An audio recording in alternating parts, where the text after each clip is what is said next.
Oi pessoal, tudo bem? Nas nossas aulas anteriores, nós vimos a parte mais básica sobre os números complexos, nível de ensino médio. Agora vamos ver alguns tópicos adicionais, tá certo? Então aqui estão listados, né? Primeiro a representação de subconjuntos no plano complexo, a fórmula de Euler e os números complexos na forma exponencial, funções trigonométricas escritas como exponenciais complexas, logaritmo complexo, obtenção de identidades trigonométricas com a fórmula de Euler, duas demonstrações da fórmula de Euler e fazores. Nessa parte de fazores, nós vamos utilizá-los para escrever de maneira mais compacta a soma de sinais harmônicos ou cossenoidais, senoidais. Vamos também utilizar os fazores para obter a solução particular de equações diferenciais ordinárias lineares com excitação senoidal, solução particular, né? Então tem métodos meio complicados às vezes, mas os fazores facilitam bastante. E vamos utilizar os fazores na análise de circuitos elétricos de corrente alternada, incluindo a resposta em frequência de circuitos. Então, começando aqui sobre a representação de subconjuntos dos complexos no plano, certo? No plano de Argand-Gauss. Então, vamos mostrar através de exemplos. No exemplo 1, eu quero representar os seguintes conjuntos no plano complexo. Item A, então eu tenho um número complexo, né? Z, cuja parte real é igual a 1. No segundo exemplo, parte imaginária é igual a menos 2.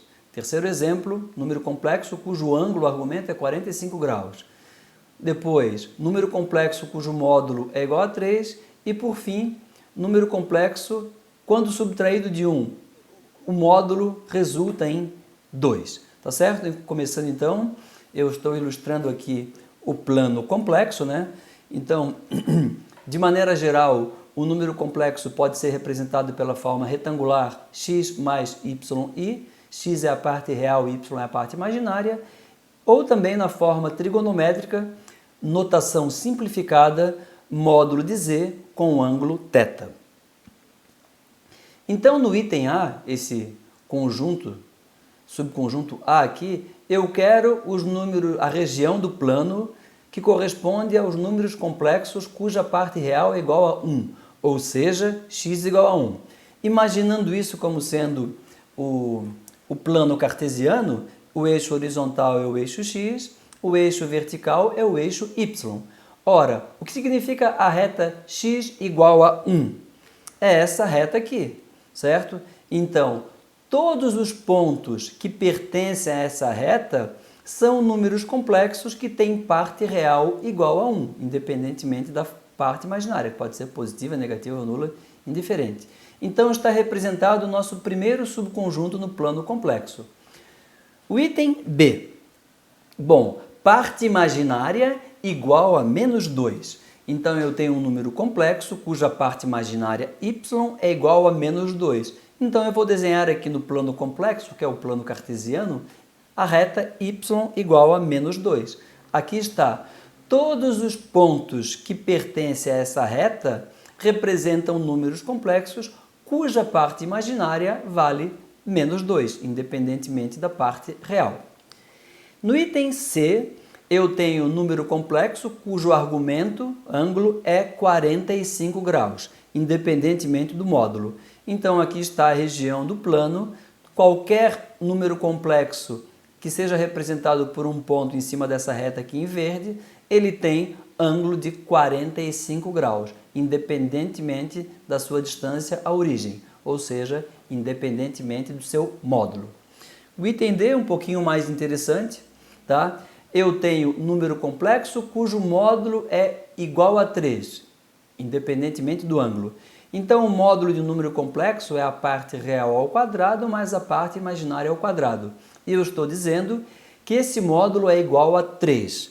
Elevando os dois lados ao quadrado, o que eu obtenho aqui é a equação de uma circunferência, cujo centro está no ponto x igual a 0, y igual a 0, e cujo raio é 3. E aqui está representada essa circunferência. É bem óbvio que qualquer ponto dessa circunferência está a uma distância de 3 unidades a partir da origem, ou seja, qualquer número complexo nessa região D tem módulo igual a 3. E por fim, eu tenho que um número complexo número complexo z, cujo módulo de z menos 1 é igual a 2. Então, o que é z menos 1? Eu vou subtrair 1 do meu número complexo. 1 é um número real, 1. Logo, ele vai ser subtraído da parte real x, tá certo?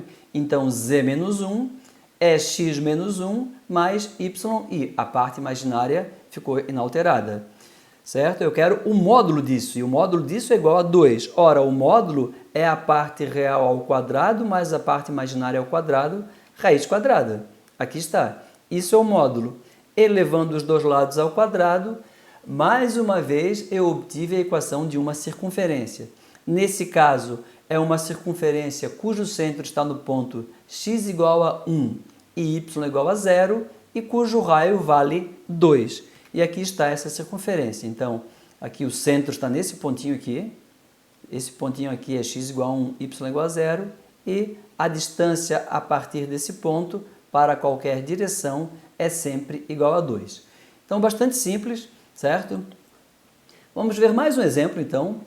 Representar os seguintes conjuntos no plano complexo. Agora está na forma de inequação.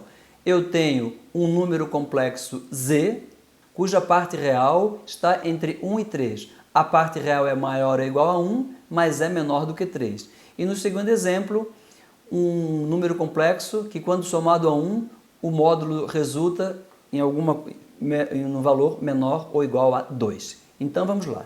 De novo, forma geral do número complexo, forma retangular e forma polar aqui, trigonométrica simplificada, no plano complexo. Eu tenho, então, que no primeiro a parte real, que é x, ela está entre 1 e 3. Aqui é menor ou igual, então o x pode valer 1, a parte real pode valer 1, mas não pode valer 3 porque aqui é apenas menos. Então, aqui está. Nessa região do plano complexo, qualquer ponto, ou seja, qualquer número complexo, tem uma parte real que está entre 1 e 3. Ela pode assumir o valor 1, então aqui eu representei essa linha vertical contínua, mas ela não pode ser igual a 3, ela pode ser sempre menor do que 3. Então, representei tracejado. Então, qualquer ponto nessa região obedece à restrição, é o subconjunto que eu chamei de A. E, por fim, o subconjunto B, eu vou somar 1 ao número complexo. Somar 1, como eu tinha dito antes, eu somo 1 à parte real, né? Somar aqui o 1. Então, é x mais 1 mais y e a parte imaginária continua inalterada. E isso daqui tem que ter módulo menor ou igual a 2. A gente tinha feito o caso da igualdade anteriormente, certo? Então, isso é o módulo, a parte real ao quadrado mais a parte imaginária ao quadrado raiz quadrada. Isso tem que ser menor ou igual a 2. Elevando os dois lados ao quadrado, eu obtive a equação de uma circunferência e tudo que tem no seu interior. Na verdade, a equação de um círculo. Essa circunferência, ela tem centro no ponto x igual a menos 1 e y igual a 0 e o raio é 2. Então, ela está aqui representada.